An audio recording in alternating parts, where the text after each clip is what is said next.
In 1802, a man was sent to meet Napoleon Bonaparte.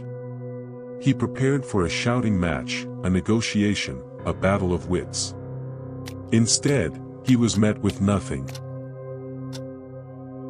For 10 minutes, Napoleon sat in a velvet chair, staring. No greeting.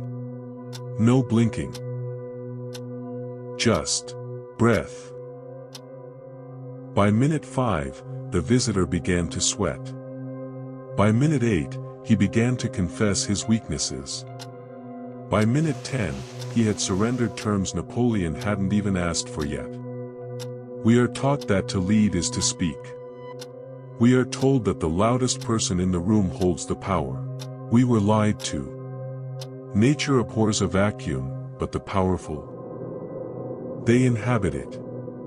Today, we peel back the curtain on the darkest weapon in the psychological arsenal, the strategic absence.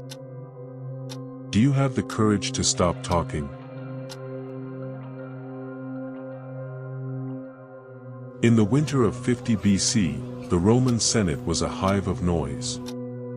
Men traded favors like currency, their voices echoing off cold stone. But outside the city walls, one man was practicing a different kind of commerce. Julius Caesar understood a fundamental law of human nature: the more you speak, the more common you appear. Enter the architect. A sharp-featured man in his 50s with salt and pepper hair, wearing a dark charcoal wool coat.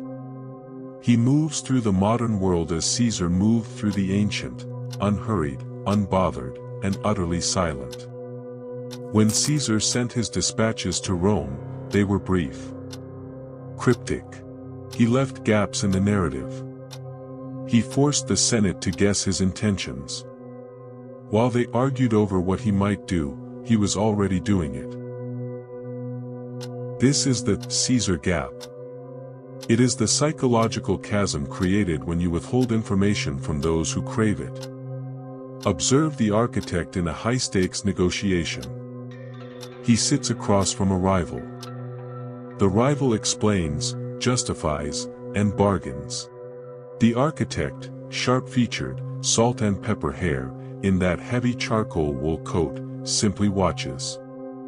He doesn't nod. He doesn't interrupt. He allows the silence to grow heavy, like a physical weight in the room. By the third minute of silence, the rival's heart rate has climbed.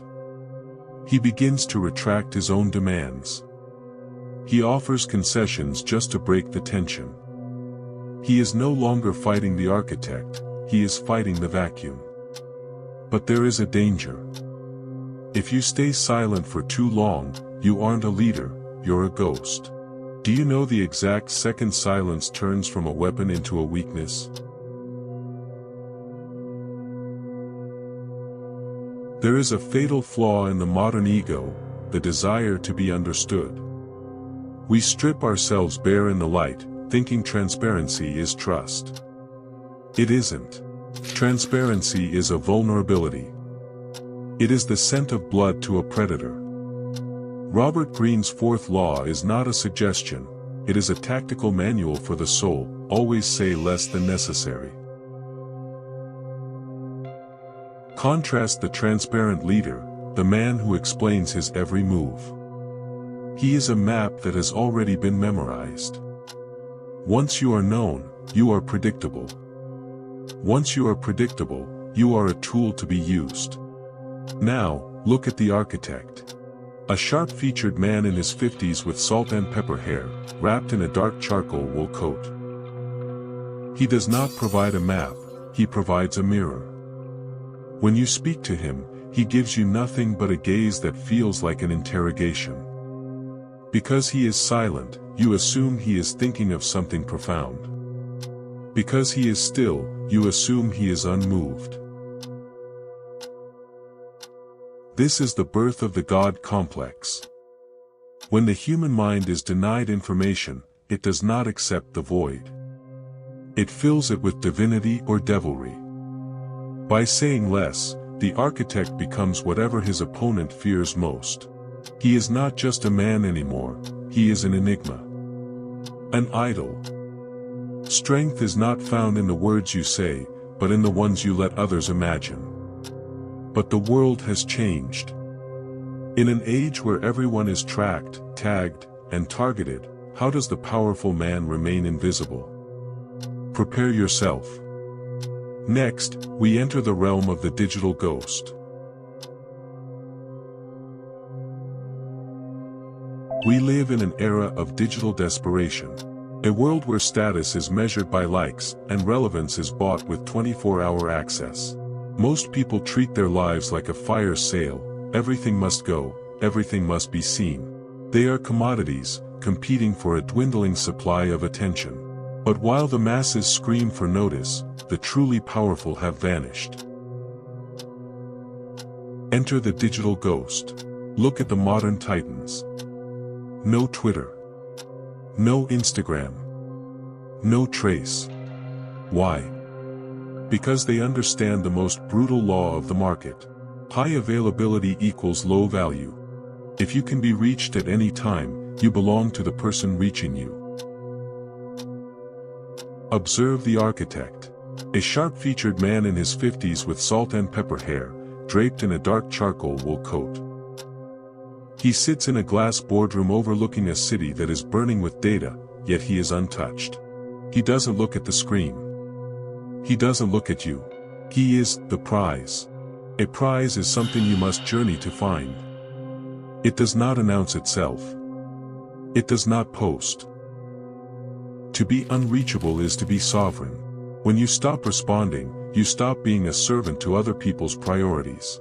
You force the world to come to you on your terms, or not at all. The elite don't have social media because they are the media. They don't seek attention, they provide the vacuum that attention falls into. But there is a secret technique they use to break those who finally manage to get in the room. It's called the mirror effect. And it's the reason why, when you finally meet the ghost, you'll be the one who ends up confessing.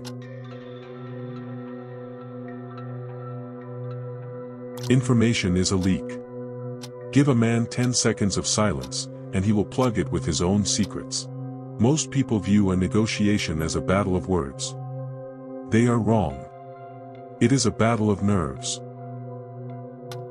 Enter the 4-second rule. When your opponent finishes speaking, do not answer. Count. 1, 2, 3, 4. In those 4 seconds, the average person feels an evolutionary panic. Silence is perceived as a judgment. A rejection. A threat. Look at the architect. He sits in his dark charcoal wool coat, a shadow against the obsidian table.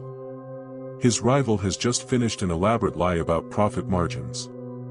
The architect does nothing. He doesn't blink. He doesn't move a muscle.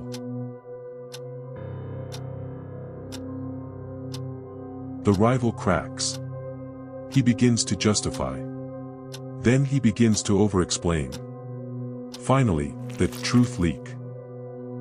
He admits the margin is lower. He admits the desperation.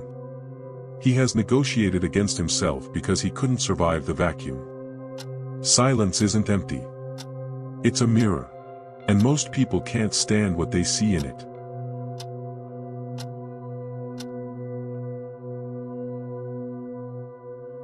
The greatest deception of the modern age is the belief that you must react. Every ping, every insult, every demand for your time is a hook. If you bite, you are a puppet. If you answer immediately, you are predictable. To master silence is to reclaim your sovereignty. It is the transition from a reactor, one who is moved by the world, to a presence, one whom the world moves around. The architect understands that power is not a loud shout, it is a quiet, heavy center of gravity. He does not seek to be the center of attention. He is the frame that gives the attention meaning. You do not need more words. You need more space. Space between your thoughts. Space between the world's demands and your response. In that space, you will find a version of yourself that cannot be bought, tracked, or broken. The world belongs to those who can stand in the void and not feel the need to fill it. Stop talking. Start ruling. The powerful don't use silence as a trick. They use it as a sanctuary. They know that the world's noise is just a distraction meant to keep you reacting. You have the tools now. The Caesar gap. The digital ghost. The mirror effect. The only question remaining is whether you have the discipline to execute. The elite don't just control their voice. They control their heart. Their fear. Their anticipation.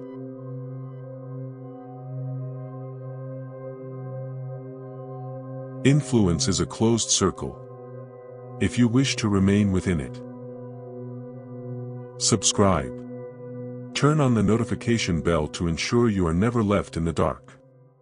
Like this transmission if you understand the weight of silence.